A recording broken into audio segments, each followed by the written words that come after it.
Ahí ya parece que estamos grabando. Ya, profe. Ya, Muy bien. Entonces vamos a revisar los fármacos que se emplean para el tratamiento de las arritmias cardíacas. Para ello necesitamos iniciar por conocer el concepto de ritmo. Ritmo, incluso en música, es una sucesión de pulsos regular y constante. De acuerdo con esta definición, pueden darse cuenta que el trabajo del corazón cumple con esta definición y tiene un ritmo. Y este ritmo más vale que no se altere, porque si se altera el funcionamiento del corazón, pues su trabajo deja de ser eficiente. Entonces, cuando se pierde el ritmo, se cae en lo que se llama una arritmia. Y las arritmias pueden ser desde asintomáticas, es decir, el sujeto no se da cuenta que tiene una arritmia, hasta, bueno, normalmente estas personas pues son afortunadas en el sentido de que tienen una arritmia y no les pasa nada, hasta que van al médico y por alguna razón les hacen un electrocardiograma y entonces se dan cuenta que tiene una arritmia. Entonces puede ser asintomática, pero en el otro extremo del espectro de arritmias, pues puede ser mortal. ¿Por qué se presentan las arritmias? Bueno, por varias circunstancias. Una de ellas es porque pueden tener una mutación o un polimorfismo en algunos de los canales iónicos que son muy importantes para la actividad eléctrica y de ahí mecánica del corazón. También se puede iniciar una arritmia por isquemia aguda, desde luego por estimulación simpática. Ya hemos revisado cómo es que las catecolaminas que reconocen a los receptores beta 1 cardíacos, pues tienen efectos inotrópicos, cronotrópicos, magnotrópicos, lucitrópicos positivos. Y también una arritmia puede generarse porque el corazón haya sufrido alguna lesión, por ejemplo, un infarto, un microinfarto, y le quede una cicatriz en el corazón. Más adelante vamos a ver cómo esto puede generar una arritmia. ¿Hasta aquí todo bien? Bueno, miren, como ya no tenemos mucho tiempo en general, me voy a dedicar a explicarles las diapositivas y no les voy a preguntar como suelo hacerlo. Entonces les voy a pedir sí que cualquier cosa que no entiendan me detengan y me pregunten. Entonces les dejo la responsabilidad a ustedes. Bueno, ¿cómo es que se inicia la actividad en el corazón? En el corazón, la actividad eléctrica se inicia en el nodo seno auricular y aquí es donde se generan lo que se conocen como potenciales de acción del marcapaso. El nodo seno auricular es el sitio del corazón en donde la despolarización ocurre con mayor frecuencia o es una autogeneración del potencial de acción y se hace con la mayor frecuencia que en cualquiera del resto del corazón. Este potencial de acción que se genera aquí en el nodo seno auricular se propaga hacia las aurículas a través de unos haces especializados de conducción y también se propaga, déjenme ponerles el puntero láser, y también se propaga entre otros sitios a esta parte que es el nodo aurículo-ventricular. Se llama nodo aurículo-ventricular porque precisamente es la frontera entre las aurículas y los ventrículos. Este nodo aurículo-ventricular tiene como función conducir de manera lenta el potencial de acción para que éste sufra un retraso en la conducción en este punto y le dé posibilidad a las aurículas de contraerse, llenar las cámaras ventriculares y posteriormente el potencial de acción en el nodo aurículo-ventricular va a pasar a las fibras de Purkinje, en donde se va a conducir ya a la más alta velocidad y se va a propagar hacia los ventrículos para que se lleve a cabo la contracción mecánica. Del lado derecho, bueno, está el potencial de acción en el nodo seno auricular, el potencial de acción en las fibras auriculares mecánicas, las que se contraen para llenar los ventrículos, el potencial de acción en el nodo aurículo-ventricular y luego los potenciales de acción en las fibras de Purkinje y en las fibras mecánicas del corazón. Aquí se han descrito en las 3 capas en las que se puede dividir el miocardio. Entonces sería aquí un potencial de acción del endocardio, la parte más interna, es la capa más interna de las paredes ventriculares, el mesomiocardio, o sea, la parte de en medio, y el epicardio, la parte más superficial de la masa muscular del corazón. Como pueden ustedes observar aquí, la forma y la duración de los potenciales de acción son distintos según la zona del corazón en donde se estén produciendo. Vean los potenciales de acción nodales, particularmente, son los que son muy distintos al resto de los potenciales de acción. Ahora, toda esta actividad eléctrica del corazón se puede registrar con electrodos que se ponen en la superficie del cuerpo, y la integración de todos estos potenciales de acción en cuanto a amplitud, en cuanto a dirección, en cuanto a curso temporal, se integran en un registro que es el electrocardiograma. Aquí del lado derecho se han señalado los momentos de la propagación del potencial de acción en el corazón con este registro integrado de la actividad eléctrica que es el electrocardiograma. Como pueden ustedes ver, este electrocardiograma consta de varias ondas y aquí se señala que la primera onda, que se denomina onda P, corresponde justamente con la despolarización de las aurículas, que el complejo denominado QRS se corresponde con la despolarización ventricular y que la onda T se corresponde con la repolarización de los ventrículos. Vean que en el caso de los ventrículos se registra en el electrocardiograma tanto la despolarización como la repolarización, cosa que no se observa en el caso de las aurículas. En el caso de las aurículas solo se observa la despolarización, pero la repolarización auricular queda enmascarada por la despolarización de los ventrículos. Bueno, entonces estas son las ondas fundamentales del electrocardiograma: la onda P, el complejo QRS y la onda T. En la siguiente diapositiva vamos a describir un poco más de esto. Profesor, sí. ¿Puede repetir rápidamente a qué se debe cada una? ¿La P se debe a la despolarización de qué? De las aurículas. Ajá, Entonces, ve que si sigues la línea punteada hacia arriba, o sea, aquí la línea puntada es el inicio de la onda P. Y entonces ve hacia arriba que corresponde justamente con la despolarización de las aurículas. Bueno, les ofrezco una disculpa porque van a escuchar a la fiera manifestarse durante la clase.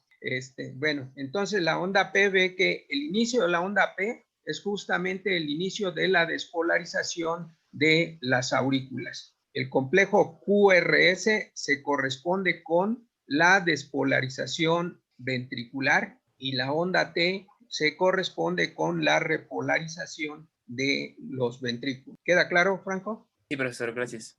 ¿Alguien más antes de que pase a la siguiente diapositiva? No, avanzo entonces.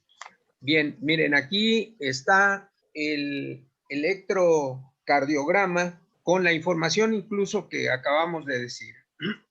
La onda P, el complejo QRS y la onda T. De aquí, muy importantes, dos intervalos. El intervalo PQ, vean, inicia aquí justo antes de que comience la onda P y va hasta el inicio de la onda Q. Entonces, a esto se le llama el intervalo PQ. Estos intervalos son importantes porque su duración es característica, digamos, como se señala aquí, puede ir desde 0.12 hasta 0.2 segundos. Estos son los valores de duración del intervalo PQ normales en un corazón sano. Luego, otro intervalo muy importante es el intervalo QT. Entonces, va desde el inicio de la onda Q hasta el término de la onda T. Este valor de intervalo también es característico y anda por ahí de los 0.35 segundos. Estos intervalos suelen alterarse en un corazón con una arritmia. ¿Alguna pregunta? ¿Avanzo? Sí, profe. Vamos a revisar ahora el potencial de acción cardíaco. Como ustedes ven en la parte superior, este es un potencial de acción que corresponde a qué parte del corazón. Vean por la forma, este potencial de acción puede corresponderse con un potencial de acción de una fibra de Purkinje en general del lado ventricular. Entonces, los potenciales de acción pueden tener hasta 5 fases. Profesor, Sí. Novak preguntó algo en el chat, que si los ruidos cardíacos se alteran en una arritmia. Sí, por supuesto, sí, porque no está trabajando de manera normal. Así como bueno, incluso los ruidos cardíacos pueden alterarse, pero sin que necesariamente esté presente una arritmia. ¿Me explico? Es decir, puede haber ritmos, sonidos cardíacos alterados sin que haya arritmias, pero cuando hay arritmias también están alterados los ruidos cardíacos. Bueno, decía yo que el potencial de acción consta de 5 fases, un potencial de acción como normalmente en los ventrículos. La fase 0 o fase de despolarización rápida. La fase 1 es una fase de repolarización transitoria muy rápida. La fase 2, o también llamada fase de meseta, en la que la membrana de los cardiocitos se mantiene en cierto nivel de despolarización, aunque se va repolarizando, pero de manera muy lenta. Hay un claro predominio de la despolarización. La fase 3, que es la fase de repolarización, hasta un punto donde se alcanza lo que se llama el potencial diastólico máximo, y a partir del cual inicia una fase de despolarización diastólica, que es la denominada fase 4. No todos los potenciales de acción exhiben las 5 fases, pero en este caso, pues se muestran las 5. Bueno, cada una de estas fases se corresponde con corrientes iónicas a través de canales, como vamos a observar aquí. Hay en general las 2 clases de corrientes iónicas. Corrientes iónicas hacia el interior de la célula, que aquí en la diapositiva están en color azul, y las corrientes iónicas que están en negro son corrientes de salida, corrientes salientes. Vean que en este caso la fase 0 del potencial de acción se debe a una corriente a través de canales de sodio. Entonces, la corriente iónica es una corriente de sodio. Esta corriente de sodio, como pueden ustedes ver aquí, tiene 2 componentes. Un componente transitorio muy rápido, que es este pico, y que es el que produce la fase de ascenso del potencial de acción, y con ello, con esta pendiente, se determina la velocidad de conducción. Cuanto más alta la pendiente, la velocidad de conducción es mucho mayor, y claro, eso se debe a una mayor entrada de sodio en este punto. Y luego esta entrada de sodio se mantiene durante toda la meseta o gran parte de la meseta, y esta parte se le llama corriente tardía de los canales de sodio.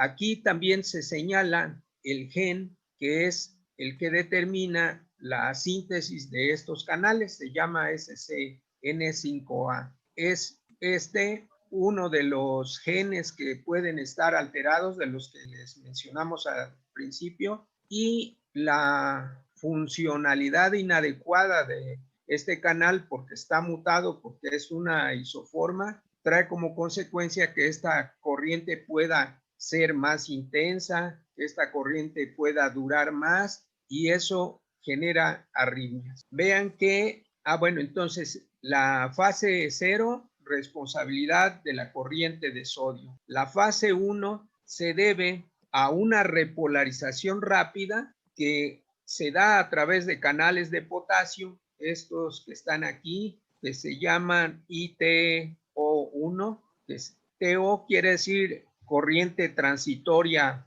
hacia el exterior, el O es de outward, y esta pequeña corriente de potasio hacia afuera es lo que provoca la fase 1 del potencial de acción. Luego, vean que durante toda la fase 2 se activan corrientes de potasio que son de salida, que tratan de repolarizar la membrana, pero como durante este tiempo también se activan canales de calcio de tipo L y de tipo T, entonces durante la meseta, durante la fase 2, están presentes corrientes hacia el interior de la célula que son despolarizantes y corrientes hacia el exterior que son repolarizantes, y se mantiene más o menos un balance entre estas dos, ¿sí? Y esto es lo que da lugar a la meseta. Cuando las corrientes de calcio y de sodio se atenúan, pueden ver aquí, se reducen mucho, entonces hay un predominio de las corrientes de potasio,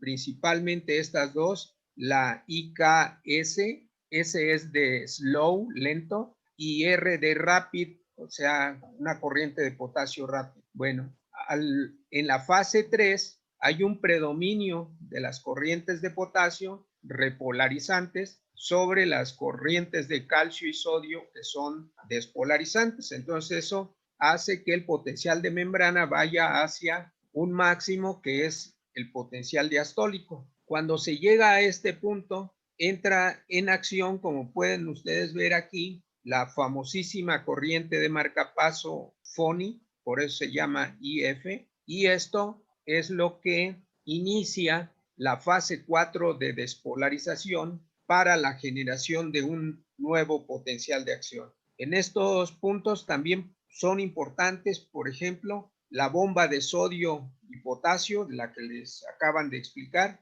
y también otro componente importante en las corrientes iónicas es el intercambiador de sodio y calcio, que también lo acabamos de mencionar. El intercambiador sodio-calcio se le suele denominar así: N de sodio, C de calcio y X de intercambiador. Entonces vean que este intercambiador de sodio-calcio incluye una corriente despolarizante que normalmente contribuye aquí al inicio del potencial de acción. ¿Alguna pregunta sobre todo esto? El conjunto de todas estas corrientes es lo que les da el curso temporal de las despolarizaciones y repolarizaciones y de actividad eléctrica espontánea de las células.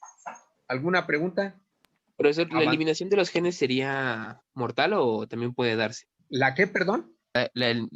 La de lesión, por ejemplo, es que dijo que en el primero. No, sí, no, simplemente si alguno o sea, me estás preguntando por un caso extremo que un sujeto, un organismo no tuviera esos canales, pues simplemente no sería viable. Los canales que se suelen, bueno, la frecuencia de alteraciones en los genes para los canales, uno de los más frecuentes es el canal de sodio, otro es el canal, el gen para el intercambiador sodio-calcio y también el de los canales FONI. Estos son los que se ha observado que con mayor frecuencia tienen mutaciones o incluso ya hay isoformas con un funcionamiento distinto al de la mayoría de la población, pero normalmente estos sujetos pues tienen arritmias. Vale, gracias, profesor.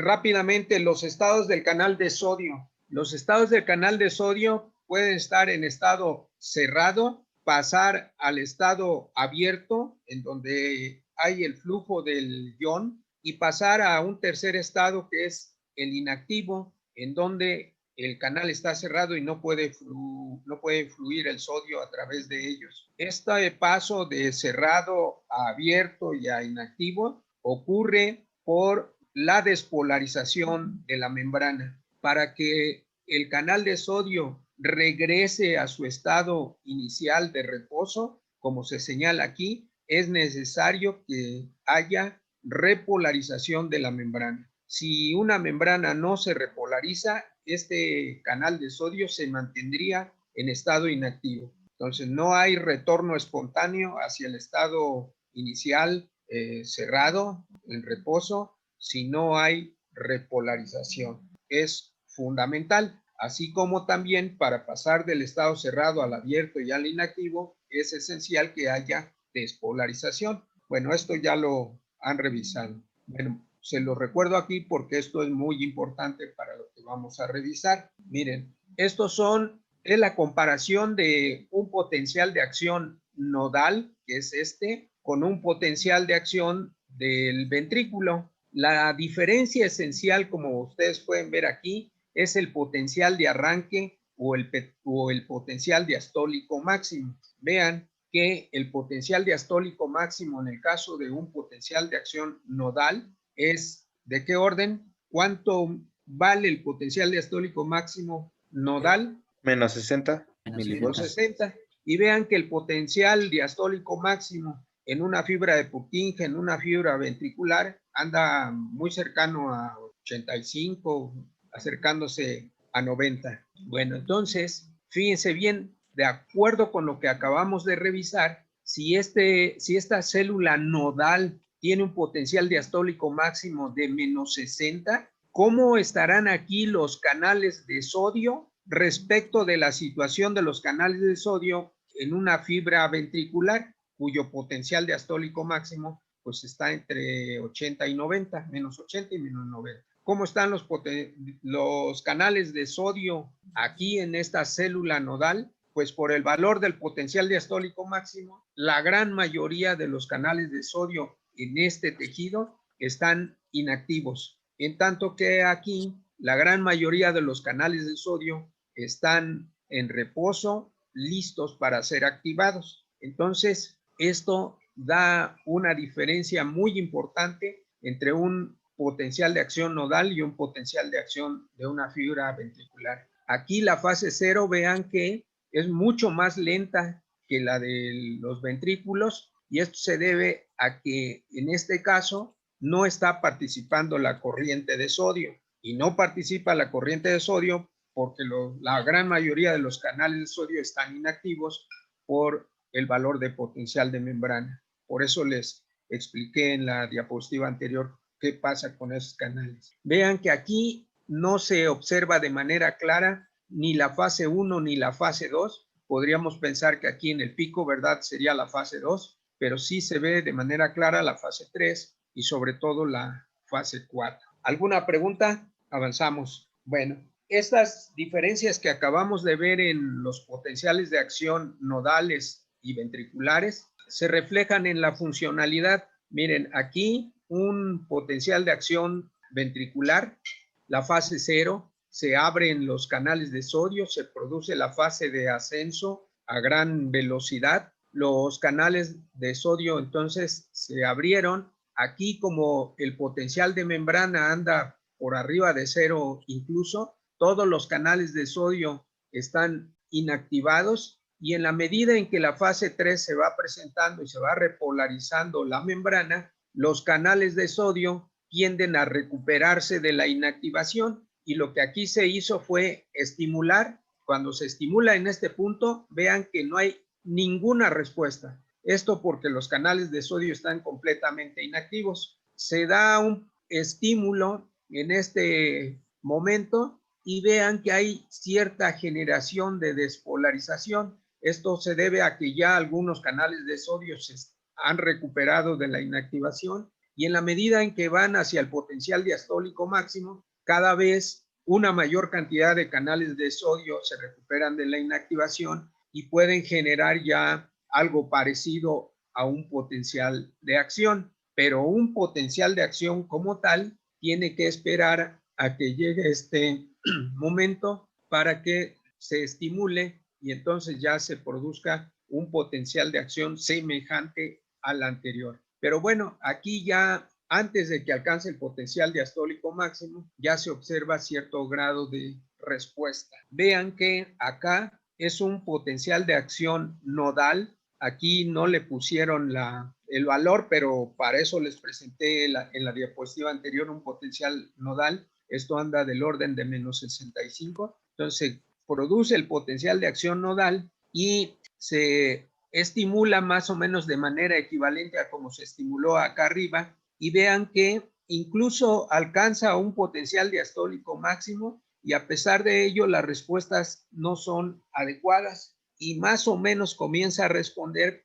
pero tiempo después de que ha alcanzado el potencial diastólico máximo. Este hecho, el que no responda a pesar de que ya alcanzó el potencial diastólico máximo, originó el concepto de periodo refractario efectivo. Es decir, el periodo refractario efectivo es el tiempo, todo el intervalo en el que una fibra cardíaca no puede responder con un nuevo potencial de acción. Y esto incluso puede ir más allá de lo que es propiamente la duración del potencial de acción. Vean que esto comienza a responder pues de manera adecuada, podríamos señalar ya aquí en este estímulo, pero como pueden observar, esta célula ya había alcanzado un potencial diastólico máximo y a pesar de ello no puede generar un segundo potencial de acción. Por esta razón, en el corazón no se manejan los términos periodo refractario efectivo o relativo, sino que se maneja el concepto de lo que se llama periodo refractario efectivo. Entonces es un fenómeno que ocurre en las células cardíacas. Y esto en gran parte se debe al hecho de que en las células nodales, insisto, los canales de sodio normalmente están inactivos y los que están dando lugar a esta despolarización, ojo, son los canales de calcio. Entonces aquí es una corriente de calcio la que está originando el potencial de acción en los nodos, tanto en el nodo seno auricular como en el nodo aurículo-ventricular. De este lado, en esta gráfica, vean que en la ordenada se tiene el porcentaje de canales de sodio que se recuperan de la inactivación, es decir, 100% recuperados y van hasta 0 recuperados. En la abscisa está el potencial transmembrana, la diferencia de potencial que hay entre el interior y el exterior de la membrana de los cardiocitos. Y vean, entonces, cuando una membrana de un cardiocito tiene un potencial de membrana de menos 40, todos los canales de sodio están inactivos. Y en la medida en que la membrana se va repolarizando, ¿sí? A menos 60, a menos 80, los canales de sodio se van recuperando de la inactivación. Y vean que si nos fijamos aquí más o menos en menos 80, el porcentaje de canales de sodio recuperados está por el orden mínimo del 90%. A potenciales de membrana más hiperpolarizados, pues el 100% de estos canales están recuperados de la inactivación. Esta curva en color verde representa a células que están en condiciones normales, como se señala aquí, sin la participación de ningún fármaco. Cuando se administra un fármaco con capacidad para bloquear a los canales de sodio, observen que esta curva se desplaza hacia la izquierda, de tal manera que si observamos nuevamente potencial de membrana menos 80, cuando hay un bloqueador de los canales de sodio, a este potencial solamente cuando más el 60% de los canales están recuperados de la inactivación, cuando debiera haber más o menos un mínimo de 90% de canales recuperados de la inactivación, listos para ser activados. Entonces, esto, entre otras cosas, es lo que hace un fármaco que bloquea a los canales de sodio. En otras palabras, lo que hace es aumentar el tiempo de inactivación de los canales de sodio. ¿Alguna pregunta? No, profe. Todo cristalino. Bueno, avanzamos.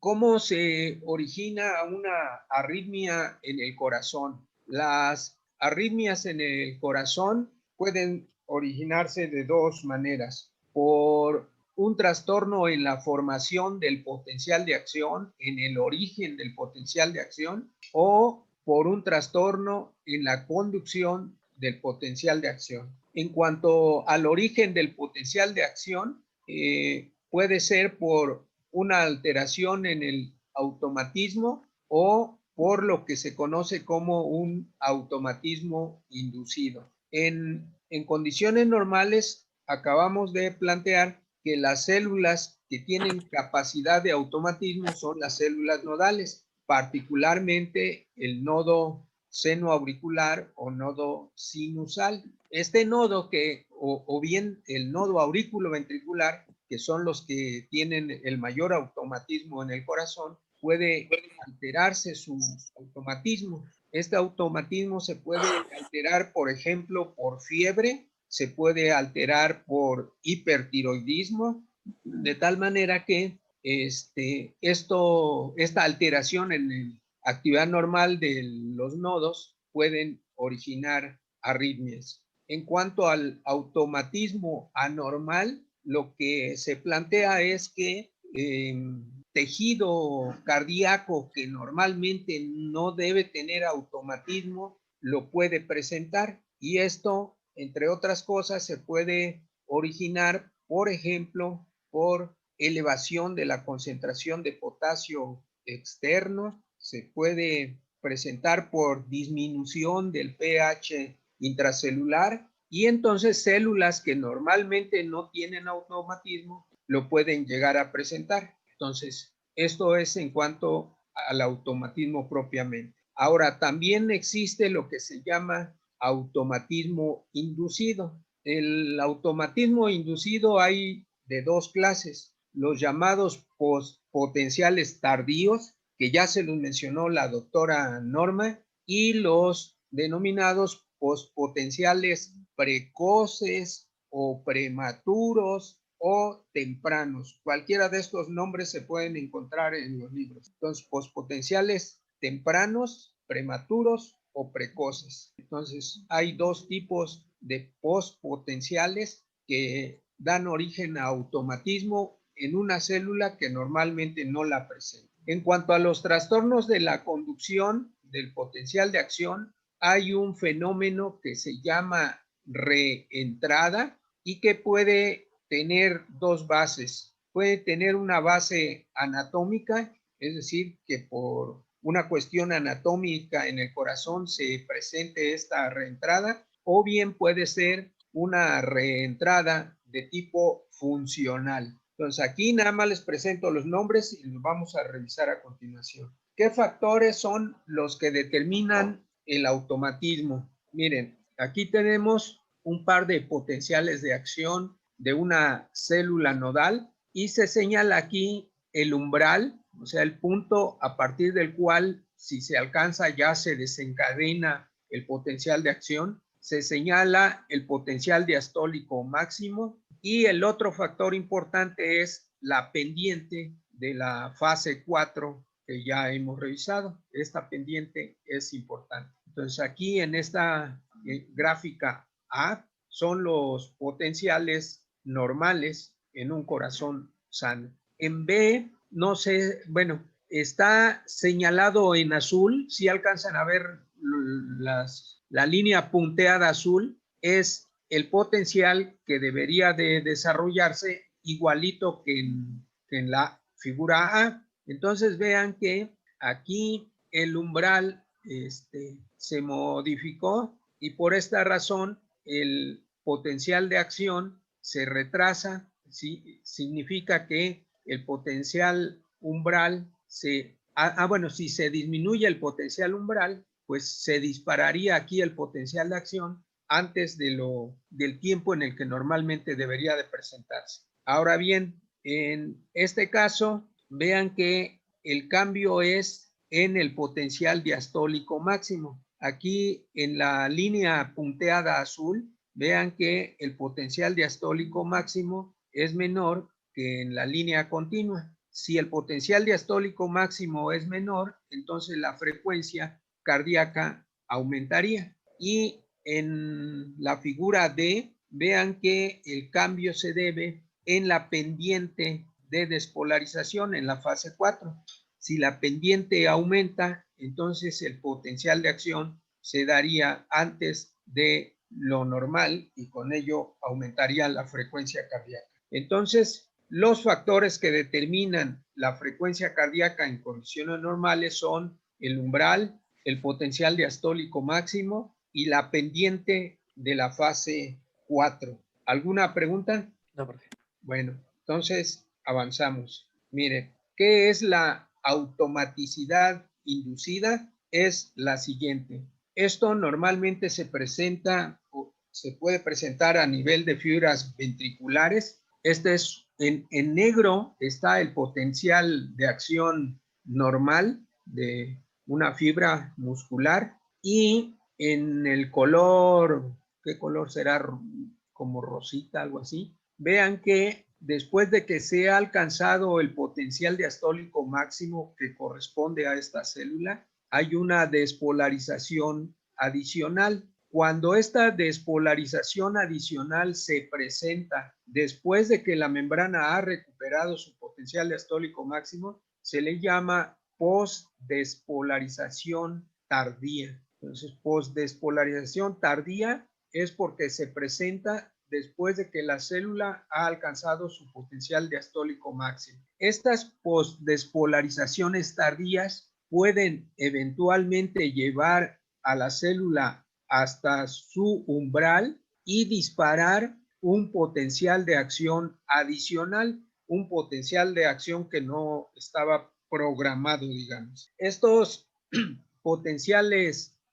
postpotenciales tardíos se suelen deber a sobrecarga de calcio en el citosol y esta sobrecarga de calcio en el citosol se puede deber a que los canales de rianodina presentan fugas y estos canales, si presentan fugas, quiere decir que no están bien. Lo más frecuente es que estos canales sean canales mutados o se trate de isoformas del canal que al tener fugas comienza a haber acumulación de calcio en el citosol y esto origina estas despolarizaciones. Algo que se acaba de comentar al inicio de la clase es lo siguiente. Cuando se despolariza la célula cardíaca, se abren los canales de calcio dependientes de voltaje de tipo L, por ejemplo, ingresa sodio al citosol y este ingreso de calcio, ingresa calcio al citosol y este ingreso de calcio induce liberación de calcio, induce la apertura de los canales de calcio de rianodina del retículo sarcoplásmico y entonces el retículo sarcoplásmico también libera calcio hacia el citosol. Bueno, como pueden ustedes imaginar, este calcio en el citosol tiene que reducirse nuevamente para que se dé la relajación por el trabajo de las bombas que ya les presentó la doctora Norma, por el trabajo del intercambiador sodio-calcio, de tal manera que en condiciones normales de funcionamiento, imaginen lo que pasa con las concentraciones de calcio en el citosol, están permanentemente en un ciclo de aumento y reducción de las concentraciones de calcio, de tal manera que se están presentando una serie de ciclos de ondas de calcio. Este ciclo de ondas de calcio incluso pueden funcionar como si se tratara de un marcapaso. De ahí que incluso les den el nombre de reloj de calcio. Bueno, estas oleadas de calcio son capaces de inducir estas despolarizaciones y cuando se dan después de que la fibra se ha repolarizado a su nivel normal, se llaman postdespolarizaciones, pero son ya despolarizaciones anómalas. Eventualmente pueden producir potenciales de acción y entonces inducir un latido que no estaba, bueno, que está fuera de ritmo. Es decir, pues se genera una arritmia. Por esta razón, por esto que les acabo de explicar, y qué bueno que se tocó al inicio de la clase como pregunta, es la razón por la que los digitálicos inducen arritmias, porque inducen precisamente postdespolarizaciones tardías por las oscilaciones de calcio que se producen en el citosol de esta célula. La otra automaticidad inducida son las llamadas postdespolarizaciones precoces, prematuras o tempranas. Se llaman así porque estas despolarizaciones se presentan antes de que la célula llegue a su potencial diastólico máximo. Se suelen presentar a nivel de la meseta, se les llama postdespolarizaciones tempranas de fase 2, o a nivel de cuando ya se está repolarizando la célula, se llaman postdespolarizaciones tempranas de fase 3, pero siempre son antes de que la célula alcance su potencial diastólico máximo, por eso se le llaman prematuras, precoces, tempranas. Y puede ocurrir, como se señala aquí, que dé un potencial de acción, si no normal, pero sí producir una suficiente despolarización como para que ésta se propague e induzca una contracción irregular en el corazón, y esto también genera una arritmia. Entonces, estas son las dos posibilidades de inducir automatismo en un corazón. ¿Alguna pregunta? No, ¿por qué? Avanzamos. Profe, ¿les puedo decir algo? Pues mientras no sea una grosería, sí. Bueno, en estas pues, despolarizaciones tempranas, ese evento podría ocurrir por una alteración en los canales de sodio. O sea, puede haber canalopatías, pero aquí el canal que estaría afectado sería el canal de sodio. Y eso podría ser el generador de estas pues, despolarizaciones tempranas. Sí, se me olvidó. Puede ser por alteración en el funcionamiento de los canales de sodio o también por alteración en el funcionamiento de los canales de calcio. Es decir, canales de calcio de tipo L son los que pueden estar alterados en el funcionamiento y dar origen a estas postdespolarizaciones tempranas. Y tanto para el caso anterior como para este, también participa el intercambiador sodio-calcio. Gracias, profe. Las reentradas, los trastornos en la conducción. Decíamos que hay de dos tipos: reentrada debido a una causa anatómica o bien a una causa funcional. Este ejemplo es un caso en el que se trata de una reentrada anatómica. En algunos corazones, por anomalías congénitas, hay quienes tienen una vía accesoria entre aurículas y ventrículos, a través del cual puede haber comunicación eléctrica. Otra posibilidad es que en condiciones normales, en condiciones de un corazón sano, bueno, cuando se está en época fetal, hay una comunicación directa entre el nodo seno-auricular y las fibras de Purkinje. Hay un haz de conducción especializado que se llama haz de James y que comunica del nodo seno-auricular a las fibras de Purkinje. Se salta el nodo aurículo-ventricular. Este haz de James normalmente al nacimiento desaparece, involuciona, y lo más normal es que no esté presente. Pero como suele ocurrir, hay algunos recién nacidos que pueden tener vigente el haz de James y entonces el potencial de acción se salta al nodo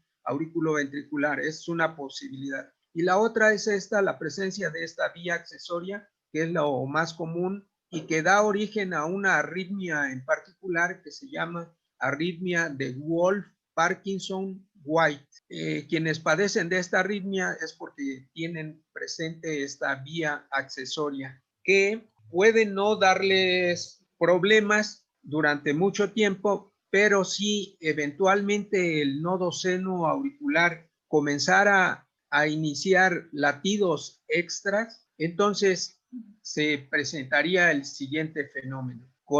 En condiciones normales, si esto está trabajando regularmente, el potencial de acción viaja por aquí, pasa por el nodo auriculoventricular, llega a los ventrículos, puede viajar por acá, y aunque la actividad eléctrica que se propaga hacia las aurículas pueda pasar hacia los ventrículos, normalmente en alguna parte de los ventrículos se encuentra la actividad eléctrica y se cancela, se limita. Entonces, aunque el funcionamiento del corazón no sea del todo como en cualquier persona sana, puede ser que a pesar de ello no le dé ningún problema de salud a la persona. Pero si el nodo seno auricular en algún momento emite un potencial de acción extra, es decir, inicie dos más o menos seguidos, entonces el segundo potencial de acción, al viajar por aquí, puede ser que encuentre refractaria la zona y el potencial de acción no pase.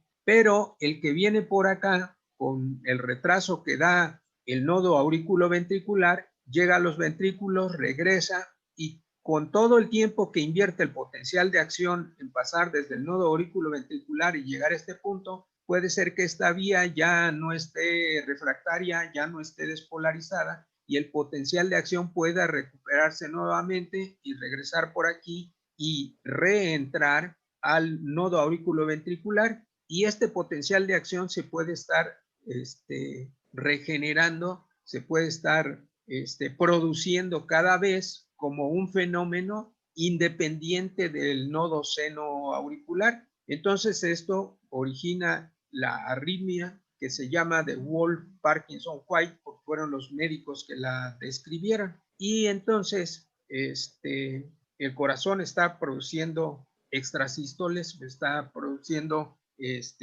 mayor número de potenciales de acción de los que debería de tener. Y entonces es muy importante detener esta arritmia. Lo más normal es que en el caso de estos pacientes, cuando no, pueden responder, algunos responden a la terapia antiarritmia y los que no responden, normalmente les tienen que cortar este haz con cirugía de radiofrecuencia. Bueno, esto sería una reentrada. La otra reentrada de tipo anatómico, reentradas de tipo anatómico muy frecuente, es una que se da alrededor de la válvula mitral, de la tricúspide. Esta arritmia de reentrada que se da alrededor de la válvula tricúspide origina una de las arritmias más conocidas que se llama flóter auricular o en castellano aleteo auricular. Entonces, vean que estas arritmias por reentrada es porque un potencial de acción circula a través de una entidad anatómica, como puede ser alrededor de la válvula tricúspide. También hay arritmias por reentrada que se presentan alrededor de las venas pulmonares, que normalmente son las que originan fibrilación auricular. Y cuando estas reentradas se producen en diversas partes de las aurículas, se producen lo que se llaman rotores, pero en muchas partes del tejido auricular o ventricular, y es lo que definen o inician lo que se llaman las fibrilaciones de tipo auricular o fibrilaciones de tipo ventricular, según en qué sitio del corazón se estén dando este tipo de reentradas. ¿Alguna pregunta? Bueno, la reentrada funcional no requiere de la presencia o no se da generalmente en una entidad anatómica, sino se puede dar de modo funcional. Esto que se presenta aquí es una rama de Purkinje que se bifurca y el potencial de acción que proviene de los nodos llega a este punto. El potencial de acción se divide, viaja, se conduce por una de las ramas y también por la otra y se propaga. Cuando se encuentran, por ejemplo, en este punto los potenciales de acción, pues se cancelan, se limitan y esto funciona de manera regular. cuando por alguna razón de manera funcional una de las ramas de Purkinje puede ser que esté despolarizada, puede estar despolarizada por hipoxia, por ejemplo. Fíjense que cuando se tocó al inicio de la clase el asunto de la bomba de sodio y potasio, la bomba de sodio y potasio es una gran consumidora de ATP, no funciona si no hay ATP, y para que haya ATP tiene que haber oxígeno para que las mitocondrias produzcan el ATP necesario. Entonces, cualquier fenómeno de hipoxia puede comprometer la funcionalidad de la bomba de sodio y potasio y eso originar despolarización en las células donde esté ocurriendo esto. Si por alguna razón este tejido está parcialmente despolarizado, cuando viene el potencial de acción de la fibra de Purkinje en este sentido, puede ser que no pueda propagarse a través de esta rama y se cancele en esta zona, pero sí puede pasar por esta otra que está funcionando adecuadamente, viajar por aquí, y en lo que viaja por este punto, esta zona puede recuperarse parcialmente al menos, y entonces el potencial de acción puede pasar en el sentido contrario, como se señala aquí en la flecha negra. Y entonces, si se propaga por esta zona, no solo puede ir por la fibra de Purkinje hacia el nodo aurículo-ventricular, digamos, sino también dar vuelta aquí y reinsertarse nuevamente y comenzar a circular en este punto. Por eso se llama reentrada. Entonces, como está circulando aquí, a esto es a lo que se le llama un rotor, y cada vez que circula, pues genera actividad eléctrica que va hacia las otras zonas del corazón y